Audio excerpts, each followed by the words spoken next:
साथियों, सम्मानित नागरिकों और लोकतंत्र के पहरेरी युवा साथियों, डॉक्टर दुआ का हार्दिक नमस्कार। आज मैं आपसे एक सीधा प्रश्न कर रहा हूं और वो है कि आज हमारे लोकतंत्र की जो आईना है उसमें जिम्मेदार कौन है? प्रधानमंत्री है, सांसद हैं और अच्छी सीटों से चुने गए 131 जनप्रतिनिधि हैं, या हम सभी हैं। आज का यह विषय किसी व्यक्ति के खिलाफ नहीं है। यह विषय है व्यवस्था के आईने में सच्चाई देखने का साहस करना। लोकतंत्र की बुनियाद संख्या का जो खेल खेला जा रहा है। भारत में 543 लोकसभा सीट है। सरकार बनाने के लिए 272 का जादुई खेल खेलते हैं, जो संवैधानिक नहीं है लेकिन खेलते हैं। इन 543 में से लगभग 131 सीटें आरक्षित है अनुसूचित जाति और अनुसूचित जनजाति के लिए। यह 131 केवल संख्या नहीं है, यह सामाजिक न्याय की आवाज है, यह संविधान की आईना है, यह उन वर्गों की उम्मीद है जिनकी सदियों से आवाज दबाई गई। पर मैं पूछता हूं, जब राष्ट्रीय स्तर पर बड़े फैसले होते हैं, जब मानवाधिकार पर प्रश्न उठते हैं, जब संवैधानिक मूल्यों की समीक्षा होती है, तो ये 131 आवाजें कितनी मुखर होती है और बाकी जो 412 हैं वो क्यों खामोश रहती हैं, इक्के दुक्के थोड़ा सा उछल कूद कर लेते। प्रधानमंत्री अकेले जिम्मेदार क्यों?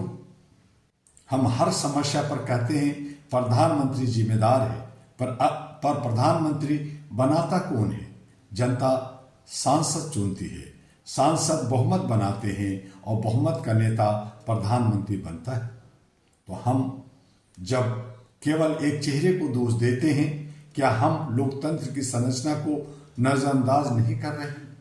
यदि प्रधानमंत्री गलत नीति अपनाते हैं तो क्या 272 हाथ समर्थन में उठाने वाले निर्दोष हैं? खामोशी की राजनीति। लोकतंत्र में सबसे खतरनाक चीज तानाशाही नहीं है, खामोशी है। सांसद क्यों चुप रहते हैं? क्या उन्हें अगली बार टिकट का डर है? क्या मंत्री पद का मोह है? क्या पार्टी अनुशासन संविधान से ऊपर हो गया? क्या व्यक्तिगत लाभ जनहित पर भारी पड़ गया? जब संसद में मौन छा जाता है तो लोकतंत्र कमजोर हो जाता है। आरक्षित सीटों का सवाल प्रतीक या शक्ति। 131 आरक्षित सीटें केवल प्रतिनिधित्व के लिए नहीं, वे सामाजिक न्याय के प्रहरी होते हैं।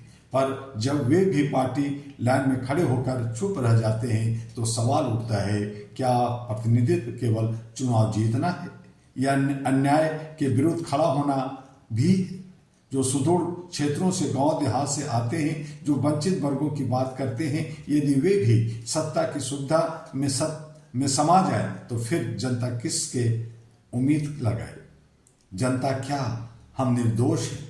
मेरे भाइयों और बहनों, धरना देना आसान है, प्रधानमंत्री को कोसना भी आसान है, सोशल मीडिया पर आक्रोश दिखाना भी आसान है। फिर क्या हमने अपने संसद से पूछा? आपने संसद में कितनी बार आवाज उठाई? आपने कितनी बार अपनी ही सरकार का विरोध किया? आपने अपने क्षेत्र के मुद्दे राष्ट्रीय स्तर पर कितनी बार रखे? यदि हम केवल चेहरे देखकर वोट देंगे, जातीय भावनाओं पर वोट देंगे और फिर परिणाम पर विलाप करेंगे तो जिम्मेदारी हमारी भी है। लोकतंत्र में नागरिक दर्शक नहीं, निर्णायक होता है। एरा का स्पष्ट दृष्टिकोण है। एरा ग्लोबल स्पष्ट रूप से मानता है, सत्ता की आलोचना राष्ट्र विरोधी नहीं है। सत्ता की निष्ठा पहले संविधान और मानवाधिकारों से होनी चाहिए। प्रधानमंत्री की जवाबदेही आवश्यक है। जनता की जागरूकता लोकतंत्र की रीढ़ है। हम व्यक्ति पूजा के विरुद्ध हैं, हम व्यवस्था की जवाबदेही के पक्षधर हैं। हम मानव गरिमा को सर्वोच्च मानते हैं। जिम्मेदारी की स्पष्ट रेखा होनी चाहिए। आज मैं स्पष्ट करता हूं, यदि प्रधानमंत्री गलत है, वे जिम्मेदार हैं। यदि सांसद समर्थन देकर चुप रहते हैं, वो भी जिम्मेदार हैं। यदि 131 आरक्षण सीटों के प्रतिनिधि भी अन्याय पर मौन रहते हैं, वे भी जिम्मेदार हैं जो अपने समाज के लोगों के लिए खड़ा नहीं है। यदि जनता प्रश्न नहीं पूछती, वह भी जिम्मेदार है। लोकतंत्र में दोष एकल नहीं होता, सामूहिक होता है। और असली क्रांति क्या है? क्रांति पत्थर नहीं है, क्रांति आगजनी नहीं है, क्रांति गाली नहीं है, क्रांति है संविधान पढ़ना, प्रश्न पूछना, जवाबदेही मांगना, मानवाधिकारों की रक्षा करना। जब नागरिक जागेगा तो संसद बोलेगा, जब संसद बोलेगा तो प्रधानमंत्री संतुलित होगा। लोकतंत्र का आईना आज मैं आपसे कहता हूं, प्रधानमंत्री को दोष देने से पहले अपने संसद से प्रश्न पूछिए, उसको घेरिए, उससे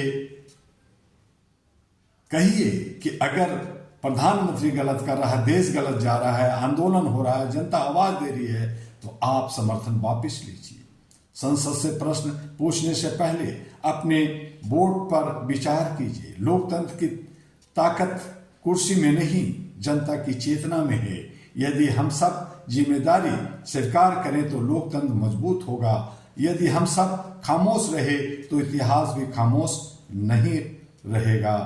और मैं अंत में यही कहूंगा, लोकतंत्र का आईना साफ तभी रहेगा जब हम उसमें खुद को देखने का साहस करेंगे। जय हिंद, जय संविधान, जय मानवाधिकार। और अहरा all India human rights association, जिसकी सदस्यता चल रही है, रिन्यूअल चल रहे हैं, बहुत सारे कार्यक्रम का रूपरेखा तैयार हो रहा है। आइए आप भी इसका हिस्सेदार बनिए, भागीदार बनिए और आगे बढ़िए। भारत के 36 राज्यों में और विश्व के तमाम कोनों में अहरा आपको HRTV के माध्यम से और AG अहरा ग्लोबल के माध्यम से और ahraglobal.org के माध्यम से और तमाम सोशल मीडिया पर आपको अहरा देखने को मिलेगा। आप इससे जुड़िए और मानवता, इंसानियत, ह्यूमैनिटी के लिए आवाज दीजिए। अंत में फिर से डॉक्टर दुआ का बहुत बहुत धन्यवाद। नमस्कार।